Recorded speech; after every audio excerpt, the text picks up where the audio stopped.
বাঁচা!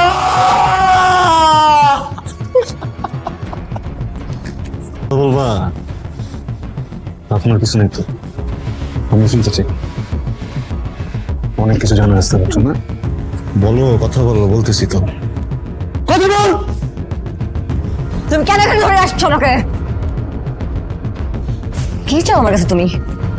কি পাইছি আমি তোমাকে এভাবে বেঁধে রাখছো কেন আমাকে? বলো। জানো জানতে চাই আমি, বলো। ফ্ল্যাশব্যাকে যাই।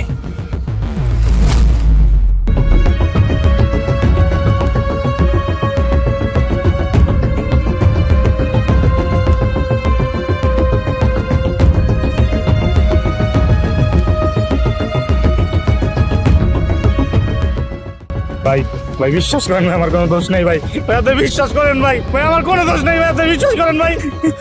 কি বলে অন্য কি কোনো দোষ নেই?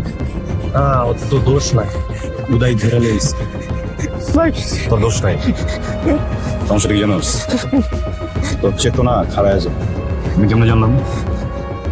আমি আসলে জানতাম না। ক্যাম্পাসের কিছু ছোট বোনেরা তোর দণ্ডায়মান চেতনার কথা আমাকে জানাইছে। স্ন্যাপচ্যাট না? স্ন্যাপচ্যাট ভাই আপনি ক্যাম্পাসে কাজ না ভাতের হোটেলে কাজ? ভাই আমার কেউ জানাস? ভাই কোনো আমার আঙ্কেল আমি চিনি না ভাই। আচ্ছা ঠিক আছে, ওটাও বাদ দিই, যেহেতু তোর কোনো দোষ নাই। তোর দোষ না থাকলেও তোর সমস্যা আছে, সমস্যা আছে। তোর চড়ুই পাখি উঠতে উঠতে ক্যাম্পাসের ছোট বন্ধুদের কাছ থেকে সোজা গিয়ে ম্যাডাম পর্যন্ত পৌঁছে গেছে।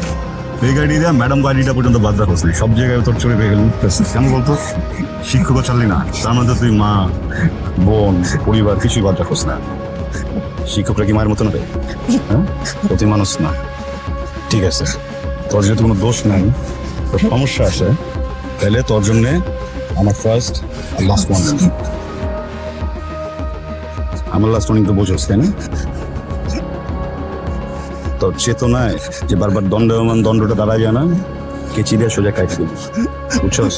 হ্যাঁ, চড়ুই পাখি একটা, ডিম তার দুইটা ডিমই নষ্ট। চড়ুই পাখির ভাই কোন ভাই ভাই ভুলে গেছে। আল্লাহ ভাই, আল্লাহ ভাই বাক্কাছে ভাই, আরে ভাই ভাই ভুলে গেছে ভাই। খুব লাগছে না? আমার লাগে সকালে লাগে, রাতে লাগে, বিকালে লাগে। বন্ধুরা আমার নখ দেয় না, এইগুলো দেখা খুব লাগে।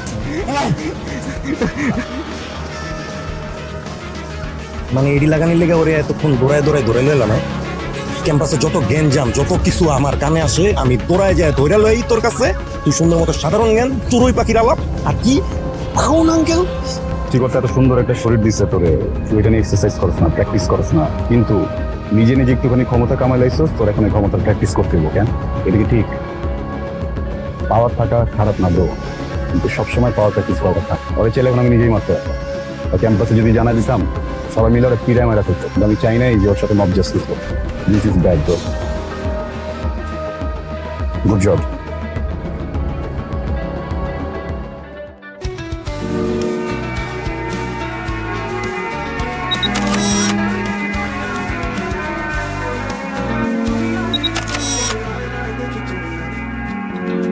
তোমাদের একটা অ্যানাউন্সমেন্ট দিতে আসছি।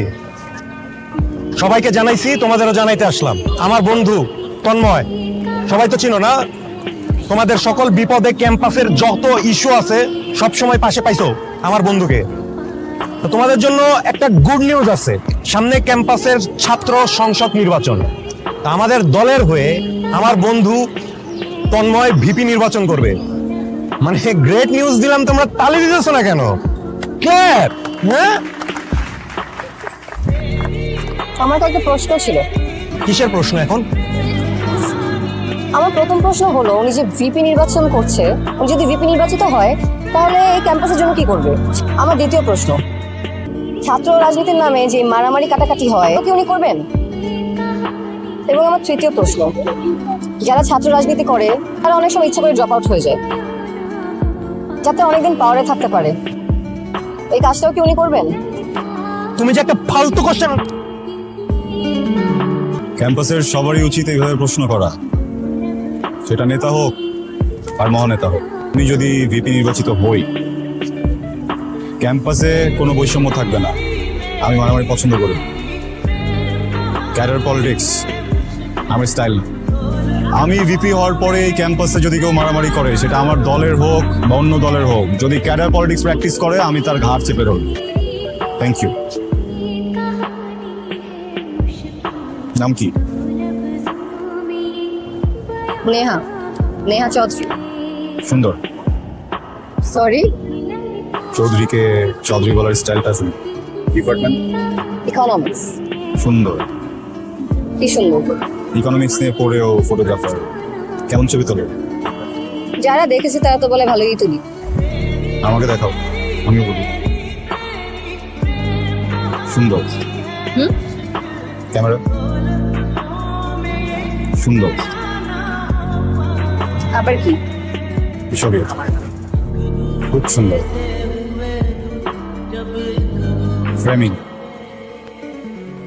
সাইড থেকেও সুন্দর। হ্যাঁ, ওর ছবি, সাইড প্রোফাইল। একটু বলছিলাম না? সামনাসামনি কিন্তু না, ছবিতে। আচ্ছা, বাই। বাই দ্য ওয়ে, প্রশ্নগুলোর উত্তর দেওয়ার জন্য থ্যাংক ইউ। তো সুন্দর লাগছে কোনটা, ক্যামেরা নাকি মাইয়া?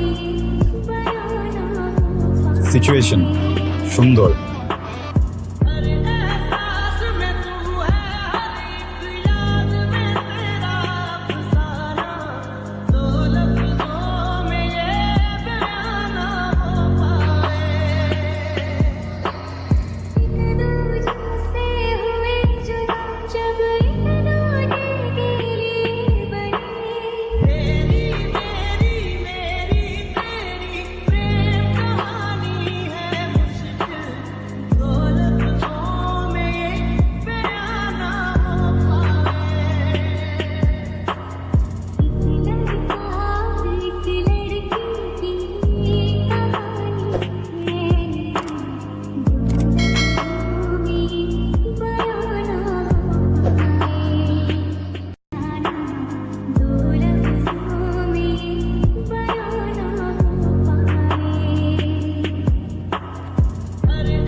আর একটু কনফিডেন্স লাগবে, বিকজ আপনি তো নেতা। এটা একটু টিল্ট, এরকম না, টিল্ট টিল্ট। হ্যাঁ, আর একটু কমাই, একটু কমাই। Nice, very nice. একটু হ্যাঁ শেষ। হ্যাঁ, ওই যাই। অনেক গরম তো, একটা আর মিনিট কিছু লাগবে? দাঁড়াই। সমস্যা নেই, বাতাসে ঠিক হয়ে যাবে, একটা মিনিট দাঁড়াই। দেখো সুন্দর এসছে এগুলো। অনেক সুন্দর। এটা দেখেন, এই যে এটাই বলছিলাম যে রোমান্টিকটা ভালো না, বাট এই যে লুক এট দিস। এটা তো বেশি সুন্দর। Left right. আচ্ছা, না এটাও ভালো। এটা ক্যামেরাতে 85 লেন্স লাগায় পোর্ট্রেট মোডে। I love you. করার কিছু নাই, মানে যেটা শুনছো ওইটাই direct I love you. Indirect কথা বলতে সুযোগই নেই, বুঝছো না? সুযোগ ওইটা মিস হয়ে যেতে পারে, মানে এদিক ওদিক কিছু না করে সোজা যে কথাটা ওটাতে পয়েন্ট এসে বলে দিলাম আই লাভ ইউ। ওয়েট, আমি বুঝতে পারছি আপনারা দুই বন্ধু মিলে এতক্ষণ প্র্যাঙ্ক প্ল্যান করছেন না? না বলেন বের হতে, আমি বুঝছি।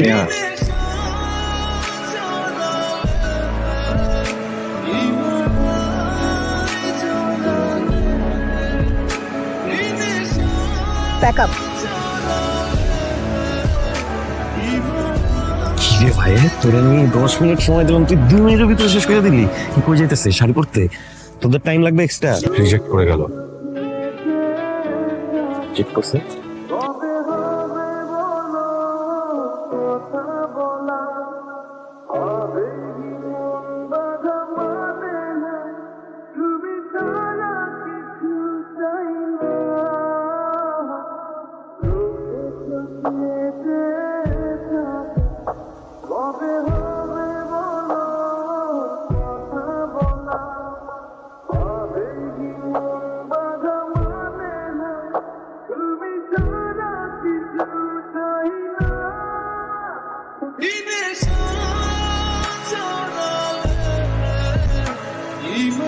প্লিজ আমার টাকা থাকবে না। কতবার বলবো ভাই, সারাক্ষণ তোরা নাহলে পোলা পাইন, ইলেকশন, এইটা ওইটা মিটিং, আমার তো ভালো লাগতেছে না। আমার যে একটা পার্সোনাল লাইফ আছে, আমি যে একজন মানুষ, আমি এটাই ভুলে যেতেছি দিন দিন তোদের জন্য। তোর কথাটাই আসলে আমার শোনা উচিত হয় না। আমার লাইফে সবচেয়ে বড় ব্যাড বাস তুই। তোর কথা শুনে না আমি মেয়েটাকে প্রপোজ করতাম, না মেয়েটা আমাকে রিজেক্ট করতো। আমার একটা সিচুয়েশন পড়ে আসছি। আগে তো অ্যাটলিস্ট ওই সে আমাকে একটা প্রশ্ন করতো, আমি কোনো উত্তর দিতাম, দেখতে পারতাম। সামনে দিয়ে হেঁটে গেল, হাসি মুখে একবার দেখতে পারতাম, এখন তো সেটাও পারি না, চোখে চোখটা মিলাইতে পারি না, অকওয়ার্ড হয়ে থাকি সবসময়, ওকে অ্যাভয়েড করি, না চাইতে অ্যাভয়েড করতে হয় আমার। আমি কই ভাবলাম যে মেয়েটার সাথে একটা গুড বন্ড নিয়ে যাবো, এই মেয়েটাকে আমার ফরএভার পার্সোনাল ফটোগ্রাফার বানায়, চোখে চোখ মিলাইতে পারি না। জিম, তুই এখান থেকে যা প্লিজ। আর তো যাই। Shit. এই বসেন বসেন, কথা আছে আপনার সাথে। আচ্ছা, আপনি আমাকে এরকম অ্যাভয়েড করছেন কেন, এরকম অকওয়ার্ড ফিল করছেন কেন? অকওয়ার্ড ফিল করাটাই তো স্বাভাবিক, তাই না? মানে একজন পুরুষ একজন নারীকে ভালোবাসার কথা বললো, আই লাভ ইউ বললো, এবং ওই নারী কোনো কথা না বলে সাথে সাথে তাকে রিজেক্ট করে দিল। পুরুষের তো আসলে অকওয়ার্ড ফিল করাটাই স্বাভাবিক। আমি ফিলিং শাই, ভয়ঙ্কর লজ্জা পাচ্ছি আমি। আর যে কোনো পুরুষের ভিতরে যদি ন্যূনতম লজ্জাবোধ থাকে, শরম থাকে, সেও পাবে। তো ওটাই হচ্ছে আমার সাথে, অনিচ্ছাকৃতভাবে অ্যাভয়েড করতে হচ্ছে। আচ্ছা, একটু আগে কি জানি বলছিলেন ফরএভার পার্সোনাল ফটোগ্রাফার হওয়ার কথা? বলে বলে ফেলছি। আমি এবার ভাবতেছিলাম যে এবার জব প্রপোজালটা অ্যাকসেপ্ট করেই ফেলবো কিনা।